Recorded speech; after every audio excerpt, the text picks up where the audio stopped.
all the dreamers gone?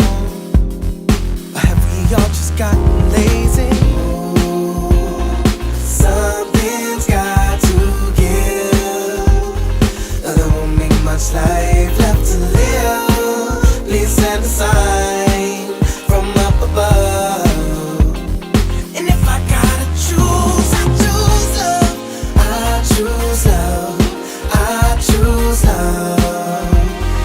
No one's gonna make me hate. I choose love. I choose love. No one's gonna take that away. Ooh, something strange is in the air. Seems that everybody's changing, and I can't find no faith anywhere. Seems it's been replaced with raging.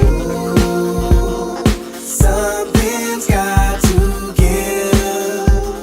There won't be much life left to live. Please send a sign from up above. And if I gotta choose, I choose love. I choose love. I choose love. No one's gonna make me hate. I choose love. I choose love. No one's gonna take that away. No one can take that from me. I see what I choose to see. Reality is what you make it. So why would I ever choose hatred? I choose love. I choose love. No one's gonna make me. Welcome back. Look, when you dealing with these softwares and all this technical stuff, sometimes things just get a little crazy. Things got a little crazy, but we back. Let me know what y'all think about that song. The name of the song is called I Choose Love. I forget the name of the artist, but it's an unsigned artist. I love this song. This song will be the intro song for the Progressive Action TV show for as long as whenever. Oh yeah, a lot of people been asking me about my shirt, the Progressive Action. If y'all know y'all Roman numerals, that's 2015. That's when 2015. That's when Progressive Action was basically born. That's when we came up with the idea. Me and my cousin. If you want to order a shirt, go to perfidel.com. And I'm going to touch on a few things before I get back into the meat of what we were talking about. Wednesday, August 26th, we are having a candlelight vigil for all the MTA workers who died due to the disease. We have a plaque for everyone. Starting at 6 p.m. If you know a family member of someone who has died in the MTA because of this disease, please have them contact either me or Gomez, and we will get them a plaque like this made. Check out the plaque. Check out the plaque. This is an example plaque. For those who don't know, Darryl Sweeney ran on my slate last election. He won. He was the E-board member. Unfortunately, he died due to this disease, catching it on the job. And this is what the plaques will look like. They have great material. You can hang them up on your wall. We want to give all the families a plaque for their loved ones. So make sure that you tell them to get in contact with either me, Gomez, Nuke, whoever. And we will get a plaque made. We must know within the next week and a half, somewhere around there, we must know, because it takes some time to get these plaques made. August 10th, 2020, we are having our second Jericho March. We are united again with the United Clergy Coalition, the New York State Chaplains, and we're going to make this happen in D.C. The first one was phenomenal. We're trying to do D.C. even bigger and better. If you want to come out to that, please contact me. I will get you some details. Now, there's a store in Brooklyn. It's called a North Carolina country store. They sell all the stuff from down south. The bacon, the sausages, the mild sausages, sauce, butter beans, grits. And I'm not talking about the stuff that you see in the stores here. I'm talking about the stuff from down there. So here goes some pictures of what it looks like inside there. And I actually went there when it was empty. They sell out quick. They get deliveries every week. They sell out quick. And you got to get it while the getting is good there. But this is what it looks like. This is their freezer section. The best bacon, the best sausages. I'm telling you guys, you don't want to miss out. If you love Southern food, that's them Southern grits, that Southern bacon, Southern beans, go there and treat yourself. Don't cheat yourself. Once again, that's the North Carolina Kitchen Country Store, 2001 Atlantic Avenue at the corner of Saratoga. Now, there's some important things going on in the media, but before I start that, I need you guys to do me a favor. Can you please share out the show? If you're watching on Facebook, share it on your Facebook page, share it in the group, share it in Messenger. If you're on Twitter, retweet it. If you're on YouTube watching us, take the link, share it out, text it out, email it out, whatever you need to do. These shows are very informative, and not only informative for the MTA worker, but for the average person who lives in New York City, especially this show. We're going to talk about some things that regarding transit and the people who take transit. It's very important that you guys pay attention to the show. But let's get into the news. Just recently, Trump signed some type of executive order trying to take the spending powers from Congress with new executive actions. Now, with these executive actions, what he want to do is basically eliminate the payroll tax. Now, the payroll tax covers Medicare and Social Security. So those of us who are thinking Medicare, Social Security, those are two things that people look forward to once they get into their 60s. You know, Trump is signed an executive order saying that he's going to eliminate that payroll tax so people could have more money in their pocket. And then he's saying that we possibly don't have to pay back that money. So right now, the way he got it written is that, look, we're going to let you borrow this money. We're going to eliminate the payroll tax. We're going to let you borrow this money. But somewhere down the line, you may or may not have to pay it back. Now, this is the problem. We are in allegedly the richest country in the world. Why are they giving us money to borrow just to take it back? The unemployment benefits ran out. People don't have money. They have families, don't have money. They got bills, don't have money. They got to feed their families. They got to do all this stuff. Some people got to pay for medication. All this stuff is going on, and the unemployment benefits stop. So Trump say, you know what? I'm going to come and save the day.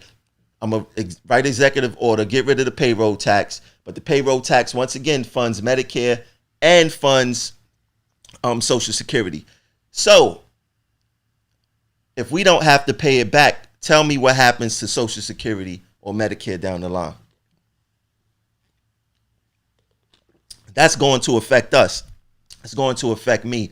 That's not something I support. I think this country could find the money the same way how Canada is doing it, the same way how other countries are doing it to take care of their citizens. The United States never take care of their citizens in times like this. But it's very dangerous for Trump to do this.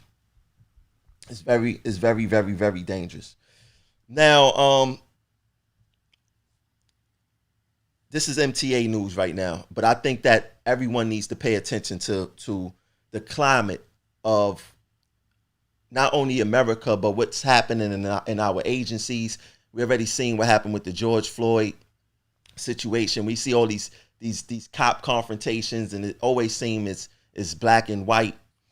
And the same thing actually happens in our jobs, our agencies. You know, everybody got a story to tell at the agency.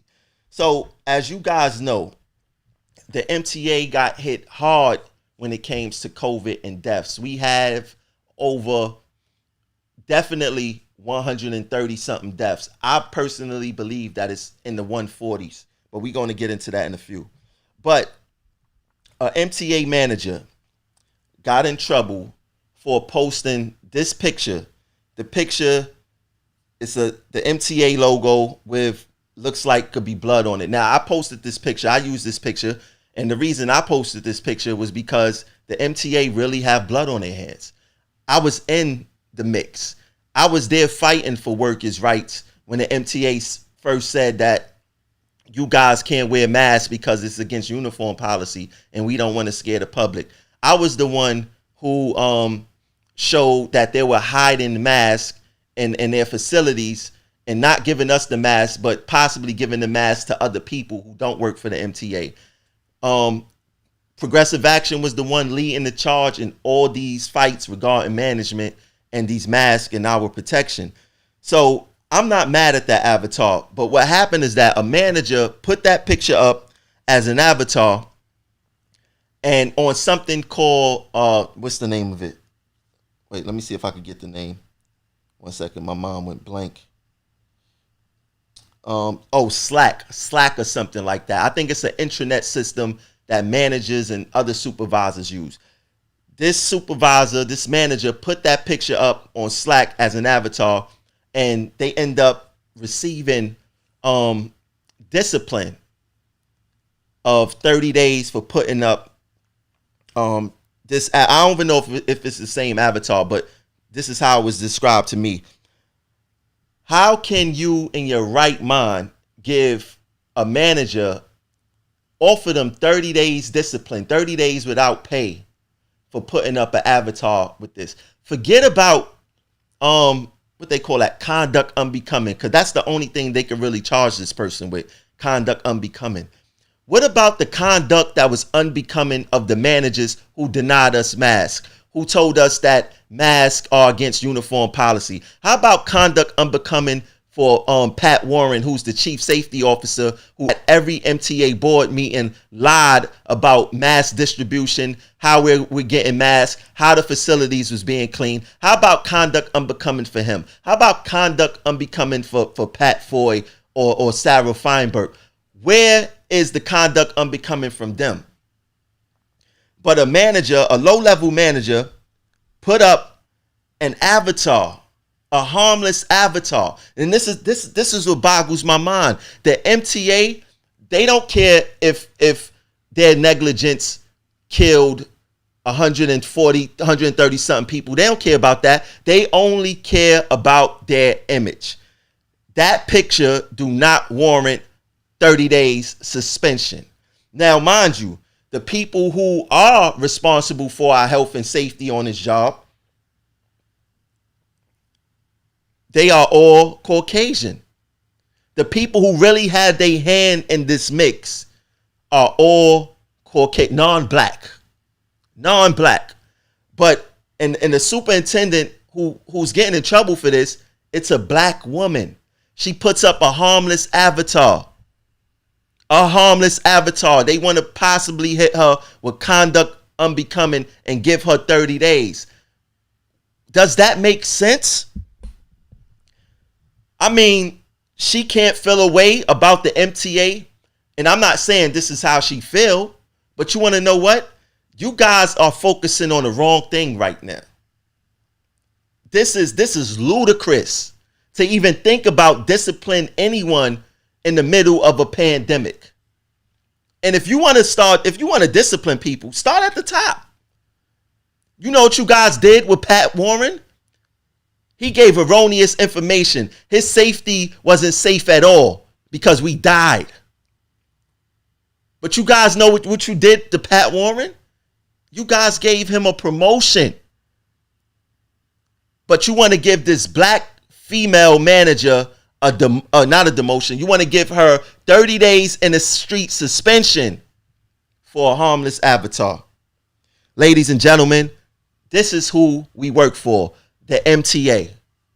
They do not care. They only care about their image And that Slack program, everybody don't got access to that. That's their thing. That's within them. The public don't see that. I don't even see that. But you guys want to give this black woman discipline for something that possibly could have took a conversation. Look, you are a manager. You know, it doesn't look right for you to do this on a forum. You possibly could upset other coworkers. Can you please take it down? And that's it. Now, if the person didn't want to take it down or whatever the case is, then maybe we could talk about other methods. But 30 days for that offering, that's crazy. But this shows you who we are working for. This is the MTA. I want to tell y'all something. Get the fuck out of here! This is insane for them to even attempt to give her discipline for this. And I'm going to put something in perspective for you guys. First of all, I don't believe the MTA numbers when they talk about the deaths regarding this whole situation. They've been stuck at 132 for about over a month.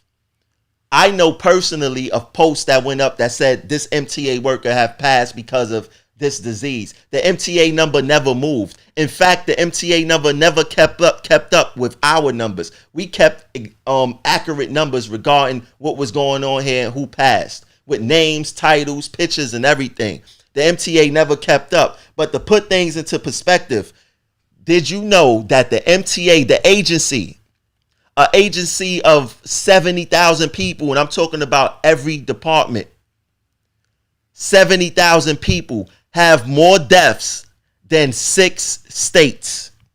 It's right there on the screen. It's right there on the screen. The MTA have more deaths than 6 states in the United States.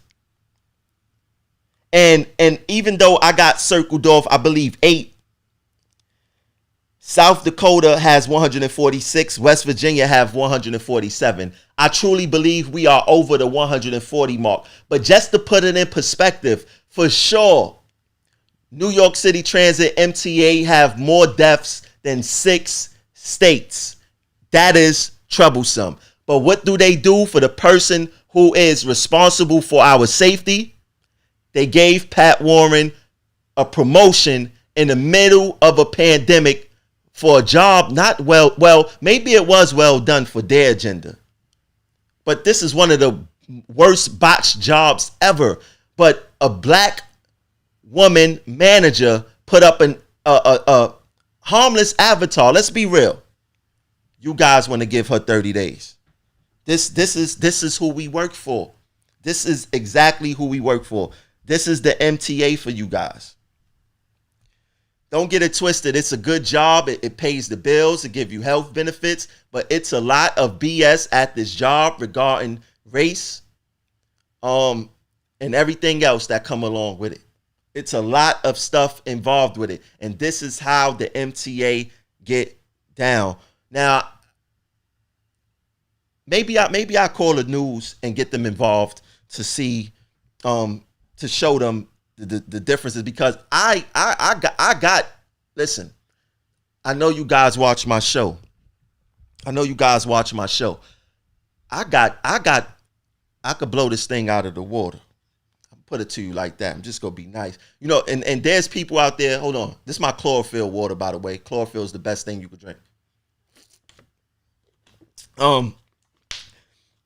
There's a lot of people that say, you know, Tramel, you know, you ain't worried about the MTA coming after you. Let them come. Let them come. We not scared of that. Life is not over. You get fired from the MTA. I understand that, you know, it's probably be hard to get it. I understand that, but I don't live in fear. These people is getting away with murder, literally. And the fact of the matter is that they refuse to have a sit-down conversation. See, they could sit down with the union all they want because they know the union, they not that intelligent. The union leadership isn't that intelligent. They pushovers and all that stuff. They could sit down with them and get up. They can't do that with progressive action. They cannot do that with us at all. That's why they treat us at a distance. This is a lot that I could blow up right now, but I'm not gonna do it. It's coming though. It's coming because I'm tired of the BS that's going on. And it don't even matter if you local 100, if you a manager, no matter what the case is, there's a war going on against a particular people here that's not being addressed. And that's going to come to a stop. That's basically how that's going to work. Now, for those who've been living under a rock, Joe Biden chose his VP. He chose Kamala Harris. Now, I'm going to be very honest. I don't know much about Miss Harris, so I can't really weigh in on her. I've been on social media all day, and I've been seeing, some things, some bad things, allegedly that she did in California and putting people in jail. It's nothing good that come out of that. And that was Biden thing too, and we're going to touch on to that. We're going to touch on that. But one thing I do know is that the legal system, capitalism, the justice system, politics, they are all ran by white supremacy. This is a fact. This is a fact. Now, when it comes to that supremacy, Biden, let me make this clear first, because I don't want you guys to get anything confused or twisted. When it comes to the lesser of two evils, I totally believe that Biden visually is the lesser of two evils. That's how he come about. And then, people are tribal. People are tribal. So someone run under Democrat, they think that Democrat has their best interest. Let's be honest. The president holds a lot of power, but the people who controls the stuff that happens with us in our household and our communities, it's not really the president. It's everyone else. It's the assembly people. It's your New York City Council people. It's your senators. Those are the ones who have more direct influence on your day-to-day life versus the president. But the president is very, very, very important. And Biden does seem like the lesser of two evils. And one thing when it comes to choosing the lesser of two evils, black people have become masters, experts at choosing the lesser of two evils, because that's all we ever have to choose from. There's nobody out there with an agenda to build up our communities, to build us up, to give us 40 acres and a mule, for anything. There's nobody, there's no reparations talk for us. So we always going to have to choose the lesser of two evils, because no president really spoke to us. Not even Obama. Let's be real. Obama represented us skin color and all that other stuff, intelligence and things of that nature, but he didn't do anything for our communities really that affected my household. I mean, with the Obamacare, he helped out people who don't have jobs and things like that. But just because someone's a Democrat, and we still always choosing the lesser of two evils, because nobody is going to address our issues. Now, I've been asking this question for a while. What is the real difference between Biden and Trump? And the only thing I keep hearing is that Trump, Biden is the lesser of two evils, and there's nobody could have this debate to tell me what is really different about Biden. In my opinion, I think that one loudly doesn't care about people of color, and that's Trump. And the other one also loudly didn't care about people of color, but he's a politician. He learned the game. He learned how to adjust. Then he started playing the game. But I think that, in my opinion, there's no true difference between Trump and Biden. I mean, Biden just recently said a couple of weeks ago, you're not black if you don't vote for him. That's racist within itself right there, if you ask me. Now, let's look at this video real quick. Oh, I got to fix this. Give me 1 second. I want to show you guys this video.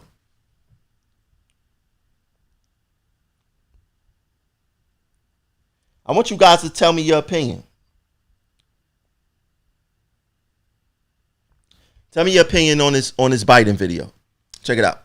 Unless we do something about that cadre of young people, tens of thousands of them, born out of wedlock, without parents, without supervision, without any structure, without any conscience developing, because they literally, I yield myself 3 more minutes, because they literally have not been socialized.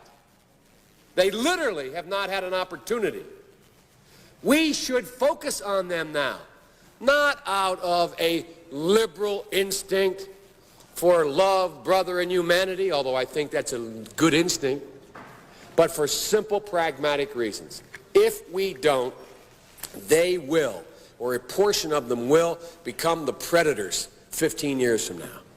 And Madam President, we have predators on our streets that society has, in fact, in part because of its neglect, created. Again, it does not mean because we created them that we somehow forgive them or do not take them out of society to protect my family and yours from them. They are beyond the pale, many of those people. Beyond the pale. And it's a sad commentary on society. We have no choice but to take them out of society. Unless we do something about that cadre of young people, tens of thousands of them, born out of wedlock.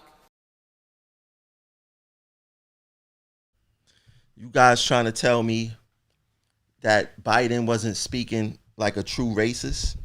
Now, he didn't have to say black people, but listen to his language.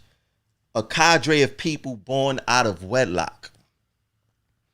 A portion of them will become predators 15 years from now. Who else said that we was predators that y'all jumped down their throat? Remember when Hillary Clinton said we were super predators? She wasn't the first one to do it. Biden did it also. He also said that we haven't been socialized. And we are beyond the pale. Are you trying to tell me that those words aren't spoken like a true racist?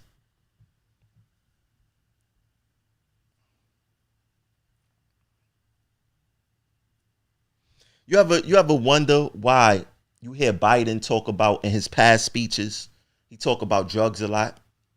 See, there's a lot of people who not understanding about how Biden is moving and how he played the game. Biden authored, he wrote, he was an author on the crime bill. The same crime bill that Clinton signed into law that sent hundreds of thousands of black people to jail over the past 26 years. Biden, he didn't vote for it. He wrote it. These were his thoughts. And why was he pushing for drugs so much? And this is the answer. Within that crime bill, Biden created something called the 100-to-1 ratio. And that 100-to-1 ratio is a ratio of 100 grams of cocaine is equal to 1 gram of crack. Think about that. 100. First of all, you cook cocaine and make crack. 100 grams of cocaine is equal to 1 gram of crack. Now, someone would say, why would 1 gram of crack take precedence over 100 grams of cocaine? The answer is simple. Crack is used by mostly poor blacks. Cocaine, when it first came out, was mostly used by rich white folks. It was like a recreation drug. So now let's think back, because a lot of people think that in order for someone of not your hue to be racist, they must call you the N-word, they must call you the S-word, they must call you something else. That's the only way that they could be racist. But I keep telling you guys, racism is hidden. Capitalism, the justice system, the legal system, politics, labor, contracts. I just showed you guys I just talked about how the MTA is trying to discipline the black manager different from everyone else. It's hidden in discipline. This is 2020. These people know how to reinvent themselves and make themselves as covert as much as possible. They don't have to call you a word for you to say that they're racist. Biden, with this whole 100-to-1 ratio, knew that where the crack was at, knew where it was landed, because we didn't own the planes and the boats to bring this stuff over here. Yeah, we had a decision to sell it or not, but they didn't walk into our neighborhoods on their own. Those drugs was put into our neighborhoods. Why would you make different sentencing guidelines for crack than you would cocaine? That's racist. It's a part of social engineering. It's racism. I mean, I'm just, I ain't gonna lie. I'm pretty dumbfounded as to how some people can support or think that there's nothing wrong with Biden. Like, they probably think, oh, he's politically wrong. No, this guy's a racist. And in my opinion, like I said, I don't know much about Kamala Harris, but I think that she's a powerful woman. I listened to some stuff that she was talking, and she seemed like she's good, right? She could possibly balance Biden out. But Biden is way more dangerous than Trump. And I say that because Biden is smart enough to know how to play the game. He's smart enough to do that. That's why he got a black female to run as his vice president. Now, Trump can get a little crazy and do something for black people to neutralize her. So, because it don't take much to excite us for some strange reason. Trump could throw us a bone and we'd think he the greatest person in the world. He could do something for us to neutralize Kamala Harris. But is Biden the lesser of two evils? Yes, only because Kamala Harris is there. In my opinion, do I think that Biden is racist? I just played you a video where he just talked crazy about black people. A couple of weeks ago, he said, if you ain't black, you ain't gonna vote for him. That's the silliest thing that I ever heard. And he also said that black people aren't as diverse as Hispanics. I mean, this guy's all over the place. He do not like black people. Yes, just because they have to work with us, just because they have to deal with us, mean nothing if they like us or not. And that's my opinion. That's my opinion.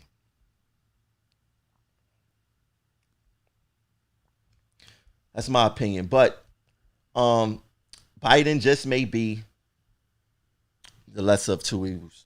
So I advise you guys to vote responsibly. At the end of the day, us as black people, we're not going to get nothing, whether it's Trump or Biden in office. That's the truth. Oh, and not to mention, Biden been in politics, I think, since the 1970s. Kamala Harris been in politics since 2003. Trump been in politics for 3 years. Now, a fair argument or assessment to all the people, all the black people who support Biden. Biden been in politics longer than I've been on this earth. What has Biden ever done for people of color besides the crime bill? Besides going and testifying in front of Congress and saying that we haven't been socialized. A portion of us will become predators 15 years from now. A whole bunch of us was born without wedlock. This is crazy. Vote responsibly. That's all I could tell you. Now, in more news, this is where, if you're watching right now, please share out the show. If you're watching on Facebook, share it everywhere on Facebook. If you're watching on Twitter, retweet it. If you're watching on YouTube, share it out. Now this is very serious right here, and I need you guys to pay attention. I'm going to, first of all, the New York Times, they put out a article, like a virtual article called "What Happens to Viral Particles on the Subway." Now, the New York Times, this is their second article that they did almost in favor of the MTA within a week. And these articles that they're doing are becoming more and more and more and more alarming, because I have respect for the New York Times. But now I'm seeing that they could be bought and paid off in some form of fashion and lie for an entity that has money. So I'm going to play this video if you guys didn't see it, and then I'm going to break the video down. I'm going to break the video down after it is done. So check it out.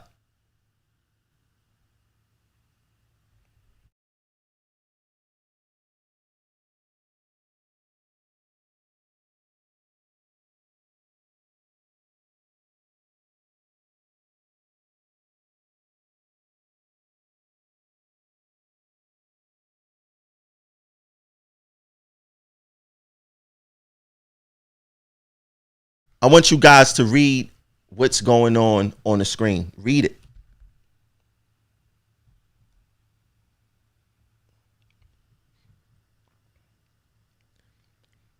I mean, this article is full of lies. It's full of lies.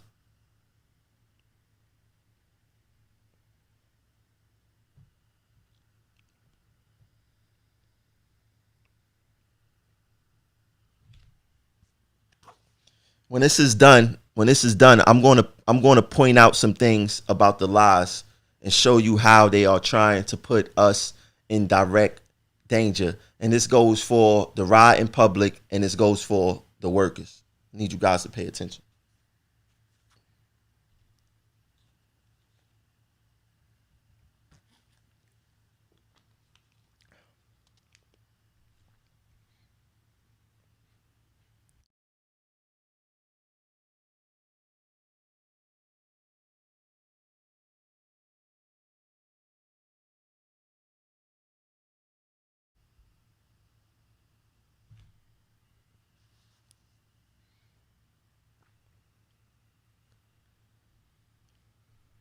If you see anything that you disagree with, write it in the comments. I'm going to check it out.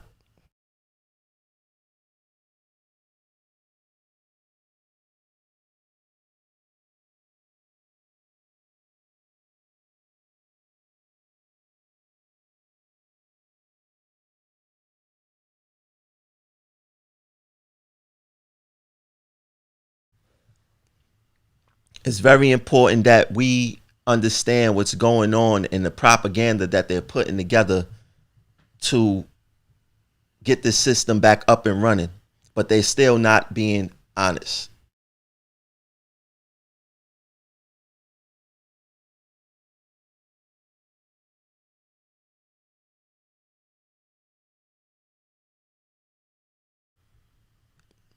If you just tuning in, we're playing a slideshow on the screen by the New York Times, trying to explain to the people of New York City how the virus travels in a subway car and how the MTA allegedly filters out these virus particles to keep us safe. It's very troubling, this whole entire thing.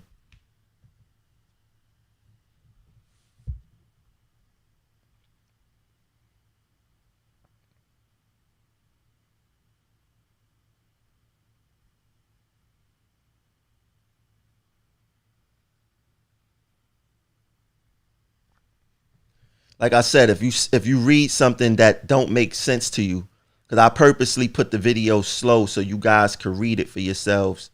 If you see something that doesn't make sense to you, point it out. Let's discuss it.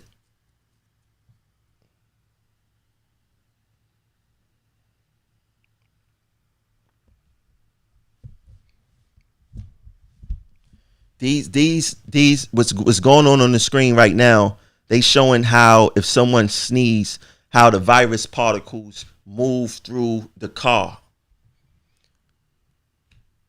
and how the filter system work. They got one model of someone sneezing with a mask on, and I think the bottom model is someone sneezing without a mask on, and how the train filters the virus particles.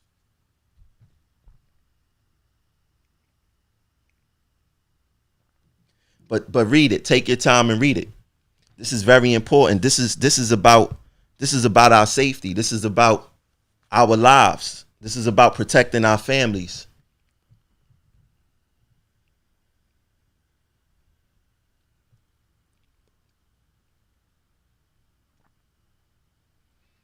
The only thing the MTA care about is collecting fares again and moving passengers without putting our safety first.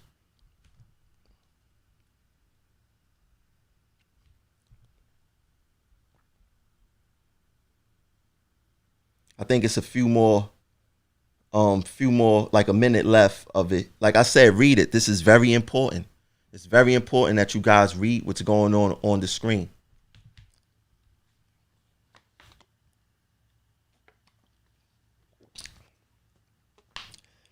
And this is very important right here, especially for the train crews. They basically said that fans push filtered air from passenger area into operating booths before being pulled back out again. Anyone who works on a train cab know that there's no air being pulled out from the cab. You have forced air in the cab that comes from wherever it comes from on that train. And we're going to talk about that. This is how we got sick. They basically told on themselves. It's not safe. Now that's the end of that article. Now I'm gonna point out a couple of things, just a couple. I'm gonna point this out first. We just seen this model right here, and I have it sectioned off. It says to try to safeguard the cabins where conductors work, fans push filtered air from the passenger area into their operating booths before being pulled back out again. Now let's think about that. Let's think about that. First of all, if you watch the beginning of the slideshow, they said that these filters do not catch all the air, so or the virus particles. So these filters, you have a packed train. The virus particles go through the filters. Some make it through. Some go into the engineer's cab, as you see engineer's cab right there. Also the conductor's cab. Air goes into this cab, and it says here, fans push filtered air from the passenger area to the operating booths before being pulled back out again. Anyone who works on a train, any train, there is no filter to pull the air back out. Where's this air being pulled back out from?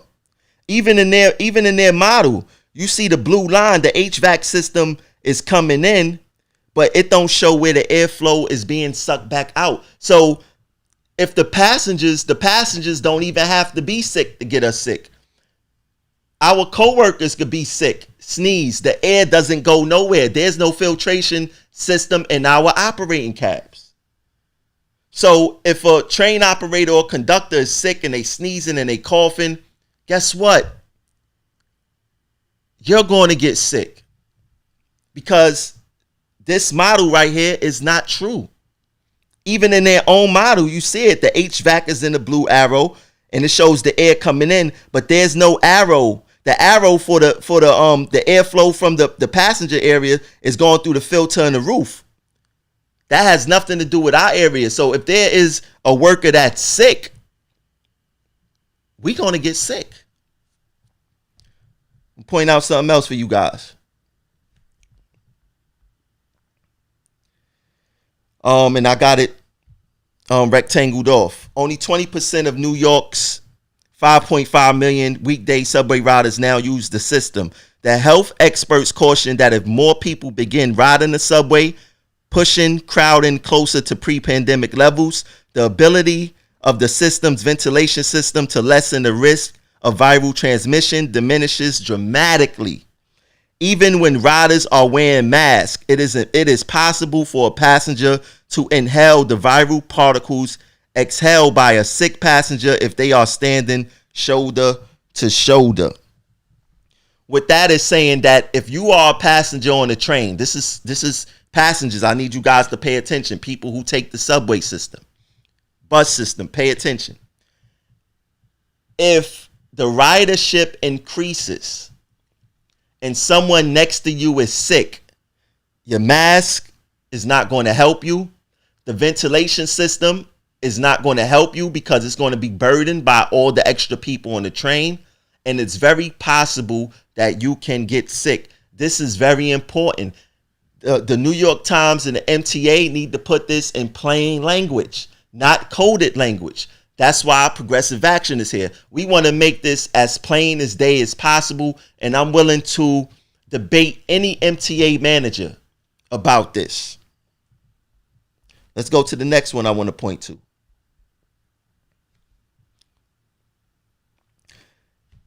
This one says, public health experts caution that not all the particles released from a sneeze or those shown in the simulations contain viral matter. While it is still unclear how much virus is needed for someone to be infected, coming into contact with a few viral particles may not make you sick. Now, the reason I rectangled that off is that nobody knows how this works. No one. So for them to put that coming in contact with a few viral particles may not make you sick, they do not know that. So why even say that? Because they trying to make it as comfortable as possible to bring those crowds back into the system to bring back this virus. This is very, very irresponsible of the MTA. This article is a little better than what the Times did a couple of days ago, but this is still irresponsible of the New York Times to do something like this.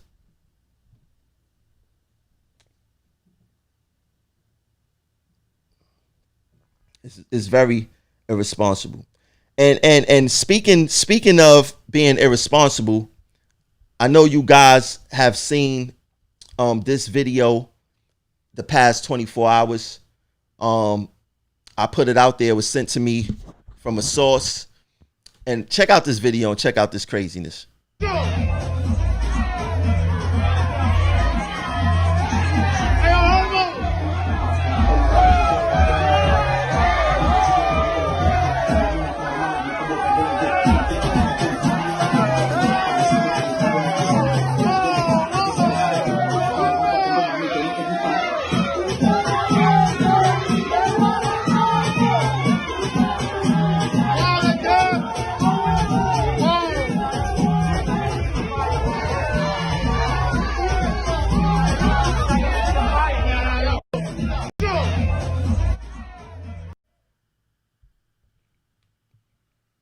Get the fuck out of here!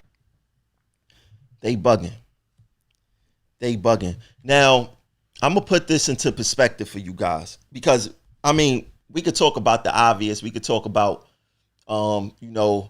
these people was on this bus smoking hookah, partying, no mask, social distancing. But let's put this into some real perspective for the people who ride the bus, bus operators and things of that nature. To be honest, I don't see no different from these people partying on the bus and no enforcement with mask usage in a crowded bus. So let's forget about they had music. Let's forget about the hookah. What happens when, because the MTA is inviting the public to come back to the system. They're about to open up the fare boxes on buses, right? They're about to open up the fare boxes on buses. What happens when, like I said, you take away the music, you take away the hookah, that people get on these buses and they not wearing a mask? What happens then? Because there is no enforcement going on with this mask usage. And once again, Pat Foy deliberately went into the media and gave some type of false analogy of 92% of the riding public is wearing masks or mask compliance. That is a lie.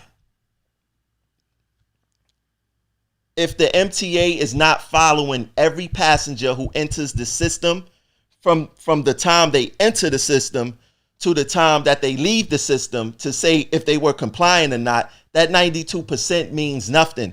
I need for my media community.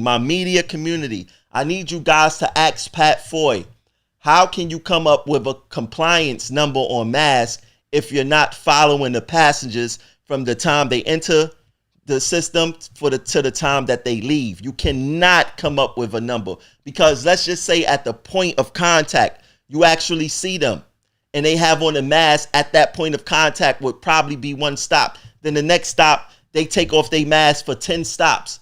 Are they still compliant?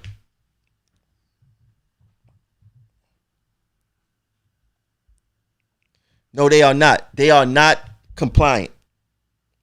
Hold on one second.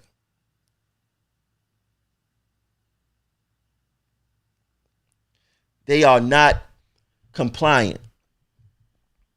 But this is the false narratives that the MTA get away with. Now, I'm going to play this video again. This is crazy. This is crazy. It's wild. I mean,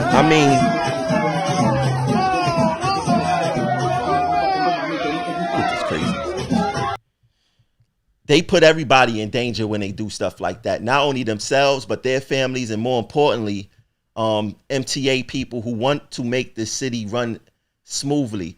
We just don't want to make the city. We just don't want to do it unsafe, and that's the problem. Once again, for those who just tuning in, the MTA had more deaths than 6 states in the United States.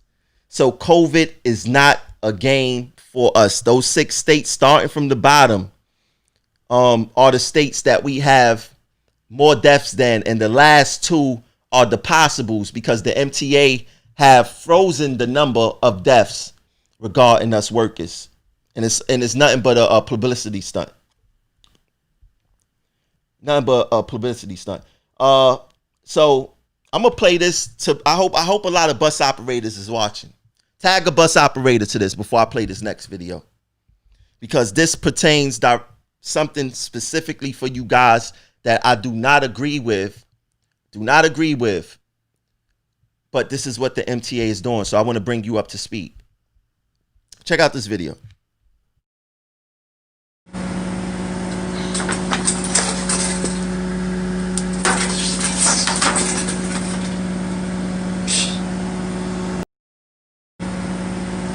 Watch it again.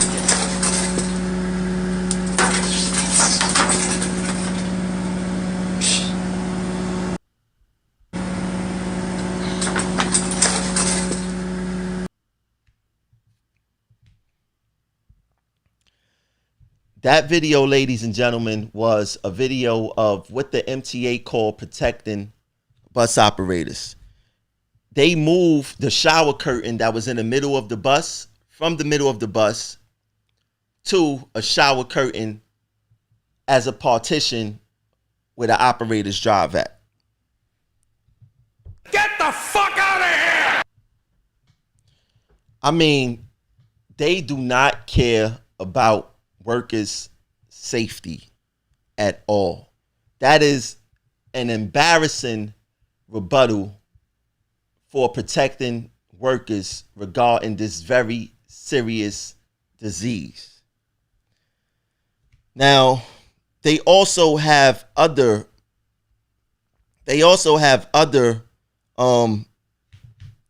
sliders installed on these buses, or putting them into these buses. I don't know how they're going to choose which one. I don't know if it's going to be a mixture. I don't know any of that. Well, I want to show you guys the bulletin real quick. So the video I just showed you was actually this bulletin right here. and it's a sliding clear vinyl curtain on MTA local buses. A sliding vinyl curtain. The next one is a sliding clear vinyl curtain in a coach bus. So for all you people, co-workers out there in ATU that's driving those MTA coach buses, they put in a curtain for you guys also, a curtain to protect you during this pandemic. The next one is, it's the same thing, the same curtain, just to show you how it's going to be attached. Chain link with an S-hook, grab handle, white pipe. Embarrassing. Now, this is the next form of protection that they have, and it's the slider for the Nova bus. So this partition looks like it's made of that fiberglass or whatever kind of material it is, plastic, whatever the case may be, and it slides all the way past the fare box. But this is not enough. This is not enough. This is not enough. You know, this is they can't have it both ways. They cannot want to enforce mass usage with the passengers and then not want to protect us. When are we going to take a stand for our own safety to protect ourselves and our family? Because we have seen the MTA not blink an eye, not hold anyone accountable for the deaths at New York City Transit. We are just the number two. We are just like the prison system, upstate New York. You get a number. You get a DIN number. Our DIN number is our pass number. They don't identify us by name. They identify what's your pass number. What's your pass number? When you're in jail, what's your DIN number? What's your DIN number? We are only a number to them. They do not care about Tremel Thompson, the human being, the individual. They don't care about that. That's why when that superintendent Staccato did that gesture of thanking the people on his line, it was a surprise, because that's something rare that's ever seen. Managers don't treat us as humans. They treat us as pass numbers. That's it. That's it. And the management here is bad. And I'm going to get into that. I'm going to bring something to you guys' attention. Because, like I said earlier in the show, a lot of people think that the MTA is the best job in the world. Does it pay the bills? Yes. You got good benefits? Yes. Is your union good? No. Do your company executives respect you? No, they don't. No, they don't. They do not care about the workforce except their own. Just last show, I explained how the MTA want to open up the system, want the bus fares to open back up, want the trains to get back packed again. But guess what they're doing?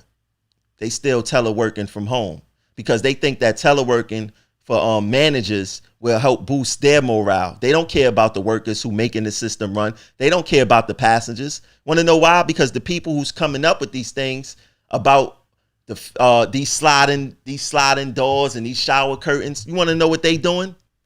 They home. They not taking the bus. They not taking the train. They are home.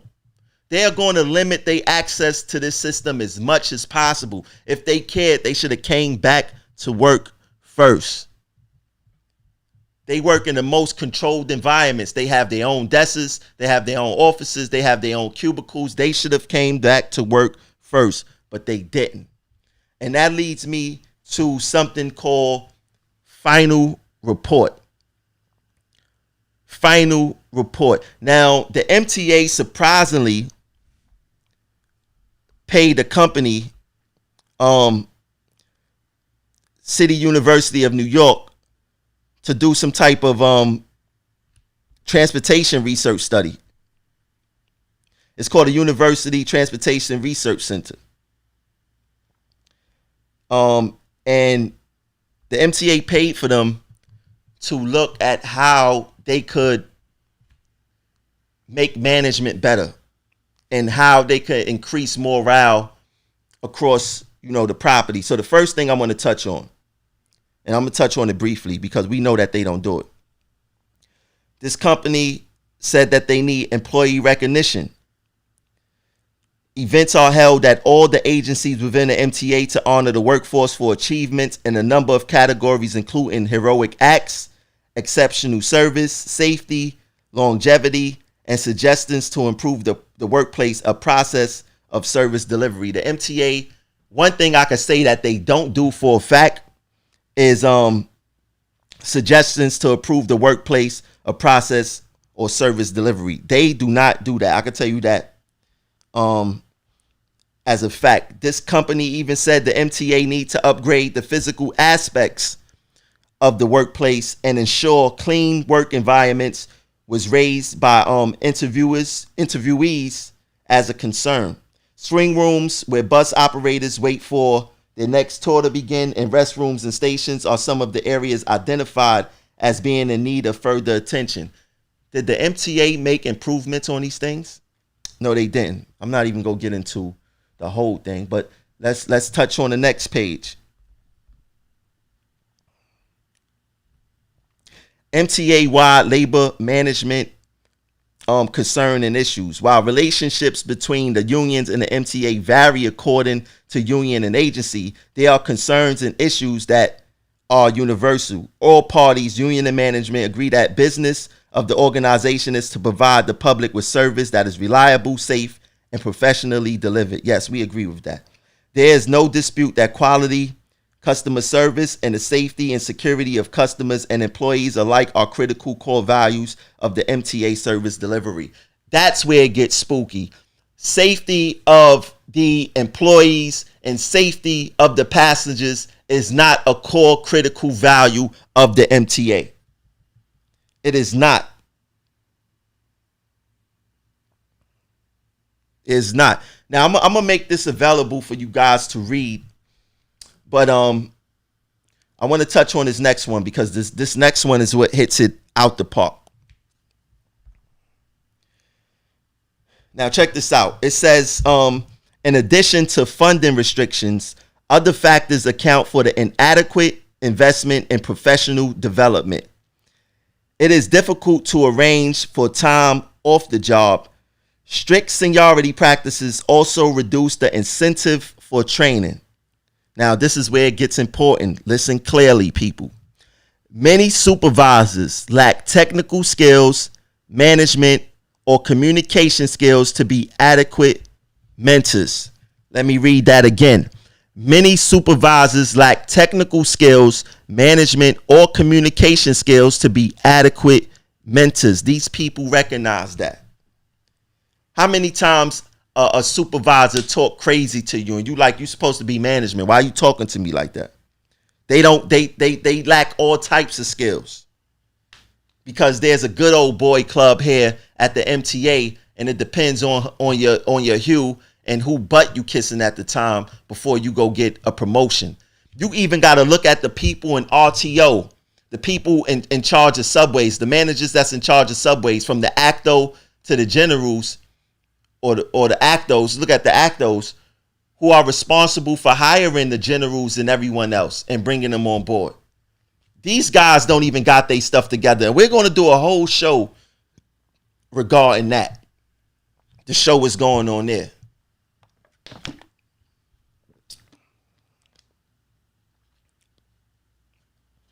But they said it. A lot of the managers lack technical skills, communication skills, and management skills. That's why us transit workers are in the problems that we are in now. We don't have the right people mentoring us. You know what? The only mentoring going on is if you're a part of the good old boy club. Managers they not mentoring nobody nowadays. They don't care. They taking care of who they want to take care of. They are shielding who they want to shield, and everybody else is fooled. Everybody else is fooled. They don't care about you or I. They don't care. We see it every day. How many people in labor relations sitting right now because they don't got no hook? They brother is not the ACTO superintendent. How many people got a hook like that? And I'm not mad at the hook, but you want to know what? Once you get caught, the gig is up. The gig is up. But it's too much of that going on. It's absolutely too much of that going on. And that's why, and to the people who's watching the show that's not a transit worker, don't think that you're not affected by this either. You are indirectly affected by this because they control service, they control safety, they control a whole bunch of stuff. A whole bunch of stuff. We are just the puppets.